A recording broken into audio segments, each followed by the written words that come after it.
the skin resembling a wrinkled sheet. Glancing up into the shadows, Cruz saw more dark red, crinkly scars on the man's neck. "You need to leave the academy," hissed the man. "Leave?" Cruz croaked. "I just got here. I'm one of the new explorers." "Yeah, I know. I'm sorry about that, but it can't be helped. You can't stay. It's only a matter of time before they get to you." The image of a scuba diver flashing in his brain, Cruz shivered. "Do yourself a favor and get on the next flight back to Hawaii," said the man. "Don't make the same mistake your mother did."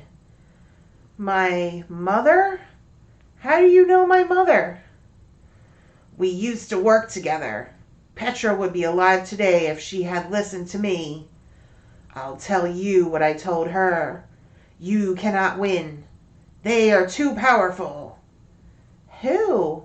"Nebula," he snapped. "Don't you see? No, of course you don't. Nebula can't take the risk that you..." They heard footsteps. "Cruz, listen to me. They killed your mother. They will not hesitate to kill you too." Oh my goodness. Who is this guy? You guys see what's happening here? I have this cat on top of me.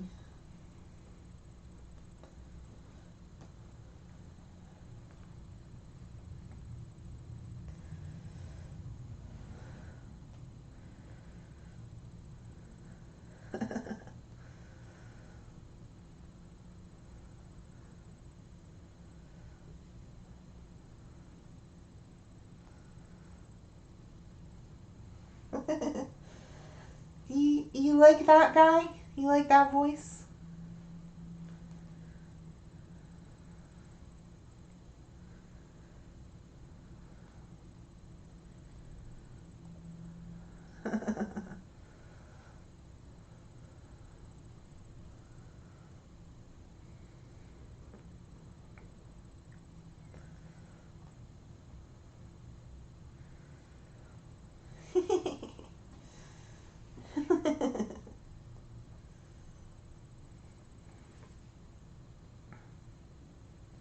Oh my goodness, she laid on top of me.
I guess I'm stuck here for a little bit.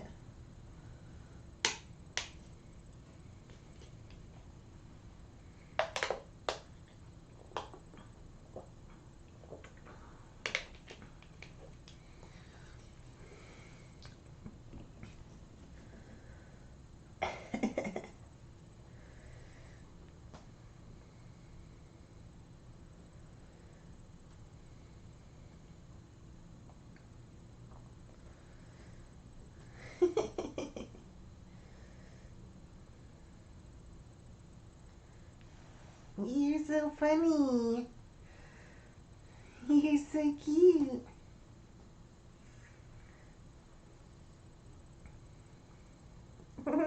Hi.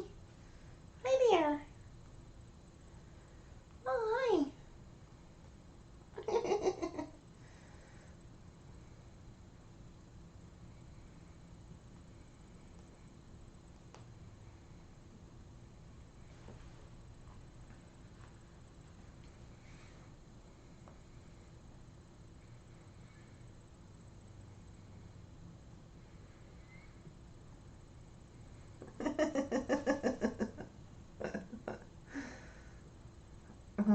goodness. Oh my goodness. I'll try to move my back.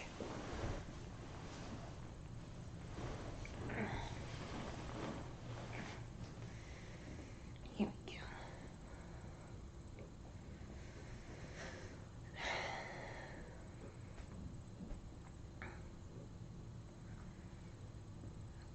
go. Alright, she laid down in my lap.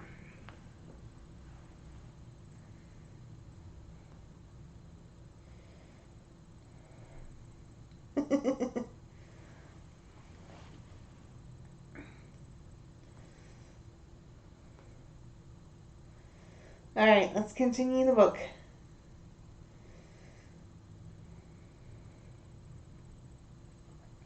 Cruz stumbled down the corridor toward the library, the words still echoing in his head. They killed your mother. They will not hesitate to kill you too. His mind was reeling.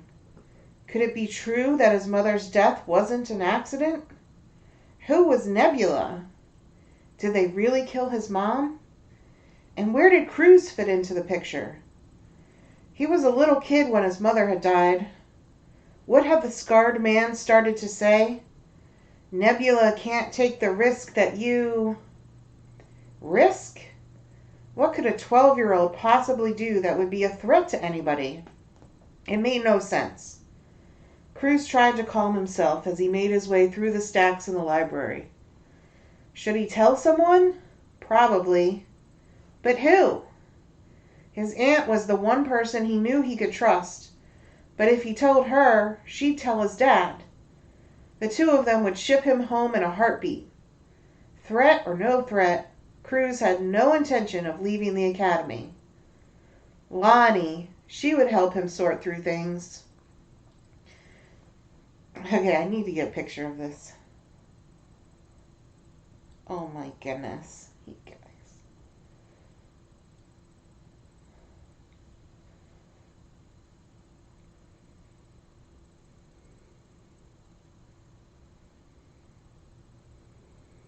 Are you so cute?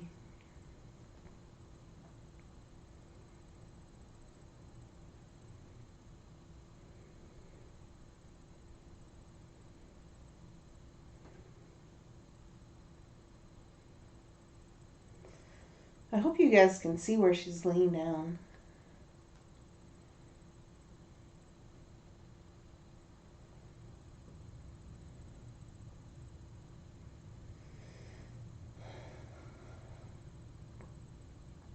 This is more, Juno and Paisley never actually laid on top of me. This is more than they did. She's officially become more affectionate than those two girls. Unbelievable. Somebody's at the door. It's probably Tate. Don't worry about that. Alright, let's keep reading. Here we go. Alright. Lonnie, she would help him sort through things. Right now, however, Cruz needed to find Dugan and get to the cave. Cruz spotted his classmate standing in the empty classroom. Dugan's hands were stuffed in his pockets, and he was scuffing his toe on the carpet in frustration. He looked to Cruz like the kid on the playground who nobody would invite to play. Dugan, come on! Cruz tried not to shout. The moment Dugan saw Cruz, the sneer returned. We're supposed to go to the cave, called Cruz. Everyone else is already there. The cave? Well, duh, I knew that. I was, doubling back to make sure they weren't trying to trick us. Dugan puffed up like one of those inflatable holiday decorations. But Cruz knew the truth. Dugan Marsh wasn't nearly as self-assured as he pretended to be. Sure, Cruz rolled his eyes unseen. Even if Dugan didn't appreciate it, Cruz was glad he'd come back for him. Nearing the nook in the hallway where he'd been grabbed, Cruz took a quick look out of the corner of his eye. The nook was empty. There was no sign of the scarred man. Cruz and Dugan rushed down the steps and into the basement. Down a corridor, they came upon 2 black doors with a sign above them. Computer-animated virtual experience. Cruz waved his gold open sesame band in front of the security camera. Several weighty bolts unlatched, and the doors parted. The pair stepped into an empty room that was at least the size of a football field, maybe larger. It was difficult to gauge the dimensions because the walls, floor, and even ceiling were black. Their classmates were sitting on stools roughly 10 yards ahead. An older woman with white spiked hair stood before them. Lit from above by a single spotlight, she wore a hunter green blazer with a brown velvet collar, chestnut brown jodhpurs, I don't know what that is, and brown leather riding boots. This had to be Dr. Hightower, the Academy president. She caught sight of Cruz and Dugan and motioned for them to join the group. "It appears we have some latecomers." Her tone indicated she was not pleased with their tardiness. Cruz scrambled onto the stool Emmett had saved for him. Dugan took the spot next to Cruz. Turning on his tablet to take notes, Cruz kept his head low. Slowly lifting his eyes, he saw a line of adults standing in the shadows behind Dr. Hightower. Aunt Marisol was on the far end in a sapphire blue blazer, a long white scarf looped several times around her neck.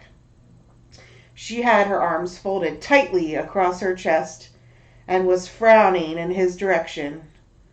Uh-oh. "You are not here because you are smarter or stronger or braver than others," said Dr. Hightower. "You are not here because you have more perseverance, ambition, or potential." Her gaze locked onto Cruz. "You are not here to prove yourself." A tremor went through him.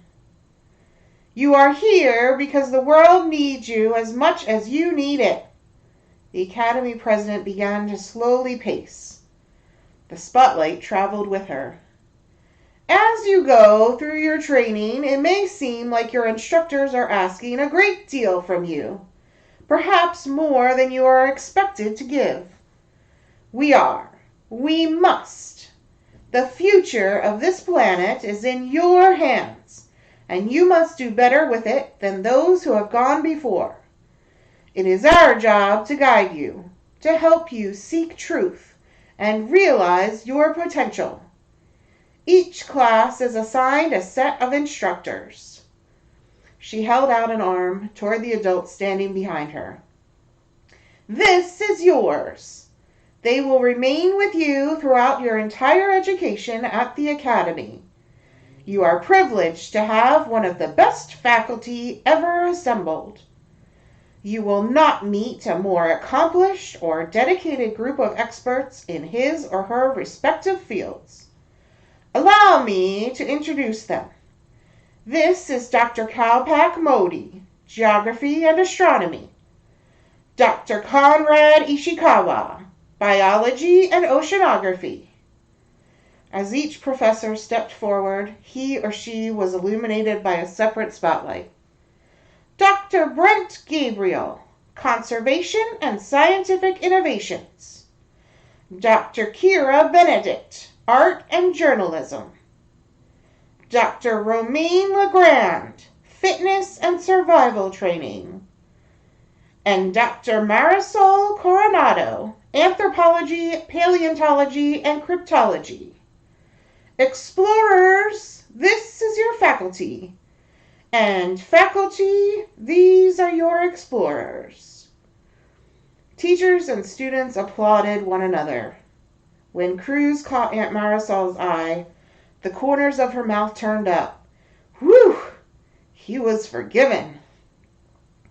When everyone quieted down, Dr. Hightower looked up into the infinite darkness. "So, why did we bring you to the cave this morning?" Were they supposed to venture a guess? Cruz had no idea what they were doing here. He didn't want to put his hand up and be wrong, so he kept his head low. Snork. At the sound of what sounded sort of like a cow mooing, Cruz's head spun toward the obvious culprit, Dugan. He was about to shush him when he heard another short moo, and this one, he knew, did not come from his classmate. Cruz glanced right. Emmett? He heard an odd rumbling noise, like distant thunder. Looking ahead, Cruz's jaw dropped. Were those animals? And were they? They were. A herd of wildebeests was galloping straight for them. Cruz's chair began to shake. His teeth rattled. The noise was deafening. Dust clouding his vision, Cruz started to dive for cover. Emmett caught his arm. It's not real, he called above the roar of hoofs. Cruz coughed. But the dirt! It's piped in, he pointed to the floor. Look! Wiping his eyes, Cruz saw that Emmett was right. Brown smoke was being blown in from vents underneath them.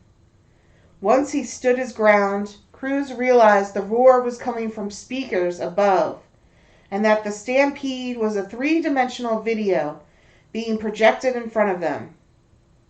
When the scene faded and the dust settled, only Cruz, Emmett, Zane, and Sailor were still perched on their chairs. The rest of the explorers were clinging to one another, cowering under their stools, or glued to the exit doors. Next to Cruz, Dugan was flat on his stomach, clutching the legs of his chair for dear life. The cave! It's the next best thing to being there. Emmett sounded like a commercial. No kidding, said Cruz, his heart still threatening to burst through his chest. As everyone scrambled back to their seats, Cruz noticed Dr. Hightower trying to hide a grin. He wondered how many classes before theirs had fallen for this same ploy. So, Jovan told you orientation was easy, did he? Cruz teased Renshaw when he shuffled past. Renshaw was one of those who had made a dash for the exit. Renshaw rubbed his sleeve across his mouth. Brothers. You are sitting inside a technological masterpiece, a true wonder of science. Dr. Hightower's voice echoed through the massive chamber. You may have heard about the computer-animated virtual experience. After all, it's almost impossible to keep something like this a secret. However, while many people may know of the simulator's existence, very few know its mysteries, and we intend to keep it that way. The information I am about to share regarding how the cave operates is not to be revealed to anyone beyond these walls. Not your friends back home, not even your family. Cruz and Emmett exchanged eager grins. The cave is a feast for the senses, continued the Academy president. It combines holographic imagery, thermal radiation sensory technology, three-dimensional printing, and climate controls. A holographic cherry tree in bloom appeared beside her. Much of what you see here will be programmed computerized images. But touch some of those images. She reached for a pink blossom. And the heat from your body will react with the image to produce a sensation. In other words, you can feel something that does not exist. The explorers gasped. Other objects you'll encounter will be solid, she went on to explain. Cruz saw a red flicker.